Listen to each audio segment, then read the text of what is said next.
Hello，我係寶榮醫師，歡迎嚟到我哋呢個看輕中醫估你唔明系列。今日我哋講講一個好常見嘅中醫症狀——惡寒發熱。平時大家感冒嘅時候，有冇試過一邊覺得好凍打冷震，一邊又發緊燒？呢啲就係惡寒發熱喺外感表症嘅一個經典症狀。大家有冇遇過呢種情況？其實呢啲都係我哋中醫辨證嘅關鍵。我哋今日就由呢個惡寒發熱入手。咁究竟點解會出現呢個現象呢？其實喺我哋中醫理論度，惡寒發熱多見於外感風邪入侵身體嘅情況，例如風寒、風熱或者夏天嘅濕熱都可以引起。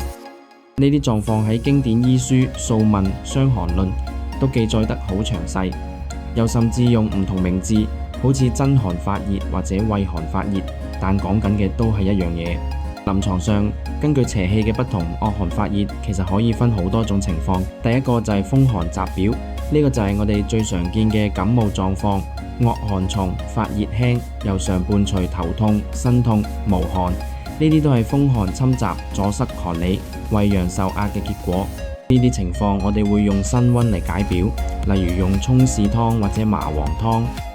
第二類就係風熱犯肺啦，呢個就相對另一方面，惡寒輕，但發熱重，仲會覺得嘴乾、咽紅、咳嗽，好似有火喺裏面燒緊一樣。呢啲情況我哋會用辛涼解表，例如銀翹散或者桑菊飲。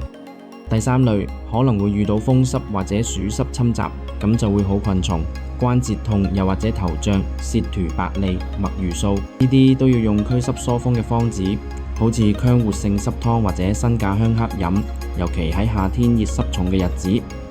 我哋講咗咁多，最緊要就係要識得針對邪氣嘅不同性質，採用適合嘅解表方，咁先可以事半功倍。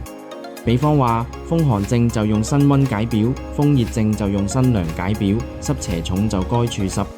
喺我哋中醫理論度，風氣藏喺皮膚之間，變化可以好迅速。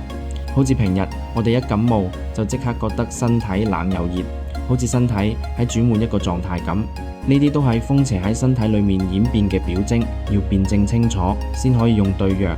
提醒大家喺身體出現惡寒發熱嘅時候，一定要細心觀察佢嘅性質同病因，唔好盲目亂食藥，因為呢啲症狀背後可能係唔同邪氣引起，我哋就要用對方藥，達到解表散邪、扶正固本嘅效果。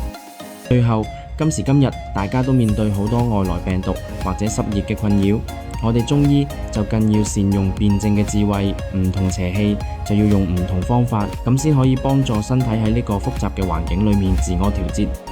如果你覺得我今次分享幫到你，記得幫我點個讚、訂閱我哋節目，分享俾身邊有呢啲問題嘅朋友。期待下次我哋再一齊探討更多有趣嘅中醫知識啦！多謝大家收睇。